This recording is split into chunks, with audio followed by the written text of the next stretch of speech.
Science and Technology Standard 10 Part 1 विज्ञान आणि तंत्रज्ञान इयत्ता 10वी भाग 1. नमस्कार विद्यार्थी मित्रांनो, मी अलका देशमुख आपल्या सहज आणि सोपे या यूट्यूब चॅनलमध्ये तुम्हा सर्वांचे स्वागत करते. आज आपण आपला सायन्स 1चा पहिला धडा गुरुत्वाकर्षण ग्रॅव्हिटेशन याला सुरुवात करणार. Here we have to study about gravitation, circular motion and centripetal force, Kepler's laws, Newton's universal laws of gravity, acceleration due to the gravitational force of the earth, free fall and escape velocity. म्हणजेच या पहिल्या पाठामध्ये आपण काय काय शिकणार आहोत हे आपण पाहिलंय. तर आता गुरुत्वाकर्षणाबद्दल पाहण्याच्या आधी थोडंसं आपण उजळणी करूया की बलाबद्दल तुम्ही 9वीला शिकलेला आहात. एखाद्या वस्तूवरती जर बल लावलं तर काय परिणाम होतो सांगाल? की बल लावलं की काय होतं? वस्तूचा आकार बदलतो. पहा, हा एक कंगवा आहे, याच्यावरती जर बल लावलं तर याचा आकार बदलला. किंवा एखादी स्थिर वस्तू आहे, जसा हा चेंडू आहे इथे स्थिर आहे, त्याच्यावरती जर आपण बल लावलं म्हणजे फोर्स अप्लाय केला तर तो गतिमान होऊ शकतो. स्थिर आहे तर तो गतिमान होऊ शकतो म्हणजे मोशनमध्ये येऊ शकतो.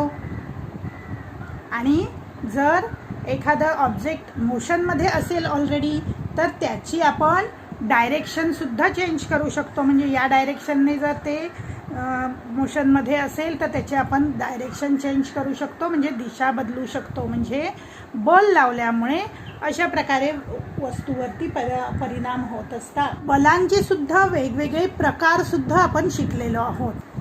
What type of forces you are familiar with? तर तुम्ही सांगू शकाल मॅग्नेटिक फोर्स म्हणजे चुंबकीय बल, इलेक्ट्रोस्टॅटिक फोर्स म्हणजे स्थितिक विद्युत बल, त्यानंतर रेशनल फोर्ससुद्धा आहे.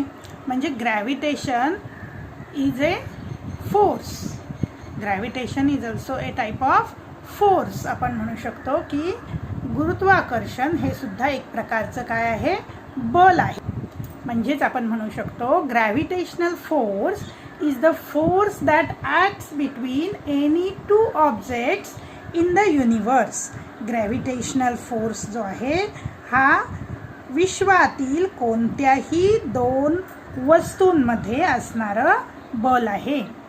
आणि या प्रकरणामध्ये आपण या ग्रॅव्हिटेशन म्हणजेच गुरुत्वाकर्षणाचा शोध कसा लागला त्याबद्दल सुद्धा पाहणार आहोत. तुम्हाला माहितीच आहे की हा जो ग्रॅव्हिटेशनचा फेनॉमेना म्हणजे गुरुत्वाकर्षणाची प्रक्रिया जी आहे त्याचा शोध कोणी लावला? तर सर आयझॅक न्यूटन यांनी लावला. आणि त्यांना हा शोध कसा लावला तर त्याची सुद्धा एक मजेदार गोष्ट तुम्ही बऱ्याच वेळा ऐकलेली असेल की न्यूटन हे एका सफरचंदाच्या झाडाखाली बसलेले होते. पहा इथे काय दिसतंय? तर एका झाडाखाली एक व्यक्ती बसलेली आहे. म्हणजे आपण म्हणूया की सर आयझॅक न्यूटन हे बसलेले आहेत. आणि he discovered the force by seeing an apple falling from a tree and concluded that the earth must be attracting the apple towards itself and this attractive force must be directed towards the center of the earth.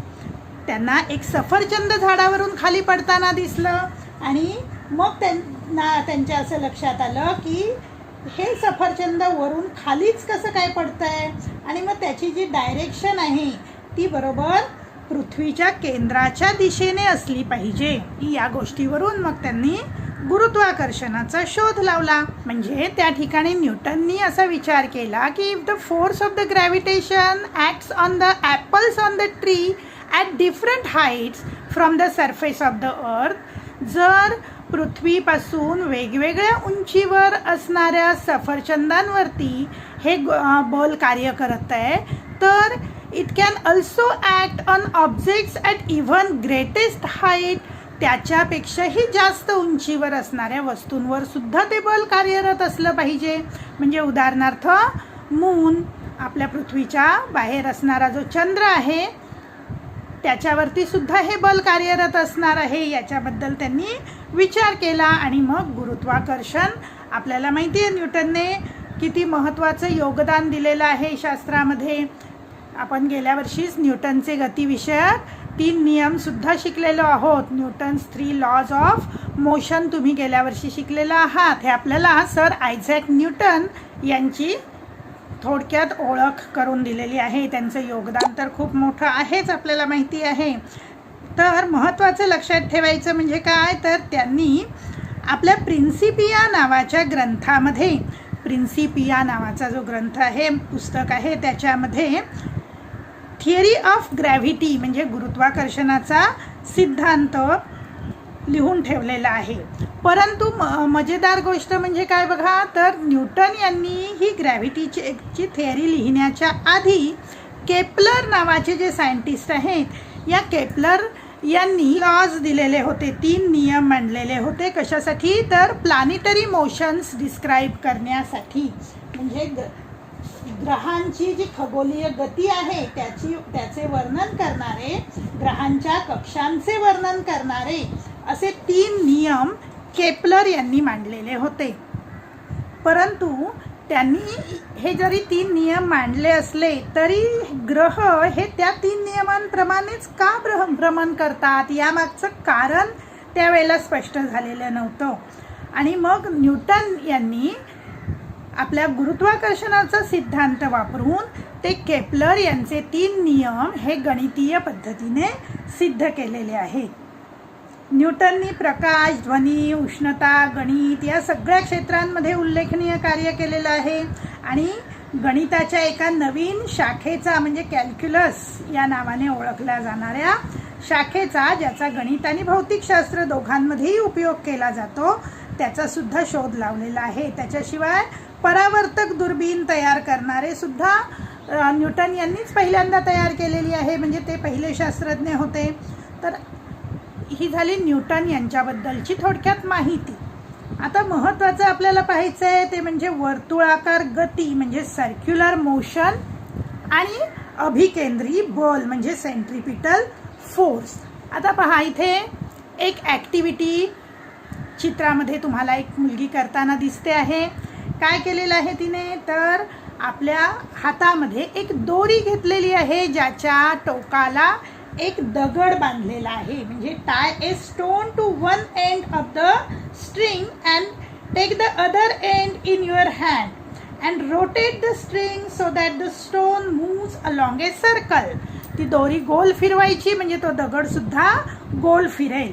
मग आता जोपर्यंत आपण दोरीला धरून ठेवलेला आहे तोपर्यंत त्या दगडाला आपण आपल्याकडे म्हणजे त्या ठिकाणी जे वर्तुळ तयार झालंय त्याच्या केंद्राच्या दिशेने एक प्रकारे खेचतोय. म्हणजेच काय, तर दगडावरती त्या कक्षेच्या दिशेने आपण बल प्रयुक्त करत आहोत. Towards the centre of the circle and are applying a force towards it. The force stops acting if we release the string. हे बल कार्य करायचं कधी थांबेल, जर आपण ती दोरी सोडून दिली. आणि तो दगड मग कोणत्या दिशेने भिरकवला जाईल, कुठे पडेल तो, तर वर्तुळावरील दगडाच्या स्थानाशी असणाऱ्या स्पर्शिकेच्या दिशेने. म्हणजे पहा, आता इथे दाखवलेला आहे बघा दुसऱ्या आकृतीमध्ये, जर तो दगड या ठिकाणी असेल तर ही त्रिज्या आहे आणि ही आहे स्पर्शिका, तर या स्पर्शिकेच्या दिशेने तो दगड फेकला जाईल. जर या ठिकाणी दगड असेल तर ही त्रिज्या येईल आणि त्याला लंबरूप ही स्पर्शिका येईल म्हणजे टँजंट होणार आहे, तर त्या दिशेने तो दगड फेकला जाणार आहे. म्हणजेच इथे काय दिसतंय आपल्याला की कोणत्या डायरेक्शनने तो फेकला जाणार आहे, तर टँजंटची जी डायरेक्शन आहे त्या दिशेने. The force acts on any object moving along a circle and it is directed towards the center of the circle. This is called the centripetal force. म्हणजे कुठलंही बल जे त्या ठिकाणी वर्तुळाकार दिशेमध्ये वस्तू फिरत असेल आणि त्यावेळेला केंद्राच्या दिशेने लावलेलं बल असेल तर त्या बलाला आपण काय म्हणणार आहोत? Centripetal force. त्या फोर्सला आपण म्हणणार आहोत सेंट्रीपिटल फोर्स. कोणत्याही वस्तूवरती वर्तुळाच्या केंद्राच्या दिशेने बल प्रयुक्त होतं त्या बलाला आपण म्हणतो अभिकेंद्री बल म्हणजेच सेंट्रीपिटल फोर्स. म्हणजे लक्षात ठेवायचं, सर्कल असेल म्हणजे वर्तुळाकार दिशेमध्ये जर वस्तू फिरत असेल आणि त्या ठिकाणी कुठलं बल लावलंय विचारलं, केंद्राच्या दिशेने असणारं, तर ते बल नेहमी कुठलं असणार आहे? सेंट्रीपिटल फोर्स म्हणजेच अभिकेंद्री बल. मग तसंच आता चंद्र आपल्या पृथ्वीभोवती फिरत असतो, हे तुम्हाला माहितीच आहे. मग त्याची दिशा किंवा वेग हा सुद्धा सतत बदलत असतो. मग त्या ठिकाणी सुद्धा कुठलं बल असणार आहे? तर सेंट्रीपिटल फोर्स म्हणजेच अभिकेंद्रकीय बल. कारण चंद्र सुद्धा गोलाकार दिशेमध्येच भ्रमण करत असतो. मग आता चंद्राला पृथ्वीभोवती त्याच्या कक्षेमध्ये फिरतं ठेवण्यासाठी त्याच्यावरती सुद्धा बल प्रयुक्त होणं आवश्यक आहे. आणि हे बल कोण प्रयुक्त करणार? तर पृथ्वीच प्रयुक्त करते आणि चंद्राला स्वतःकडे आकर्षित करून घेते. तसंच सगळे ग्रह पण सूर्याभोवती फिरतात की नाही? मग त्या ग्रहांना म्हणजे पृथ्वी सकट सगळे जे ग्रह आहेत त्यांना स्वतःकडे कोण आकर्षित करणार? कोणाभोवती ग्रह फिरतात? सूर्याभोवती. म्हणजेच कोण आकर्षित करणार? तर सूर्य हा सगळ्या ग्रहांना स्वतःकडे आकर्षित करत असणार आहे एक प्रकारचं बल लावून.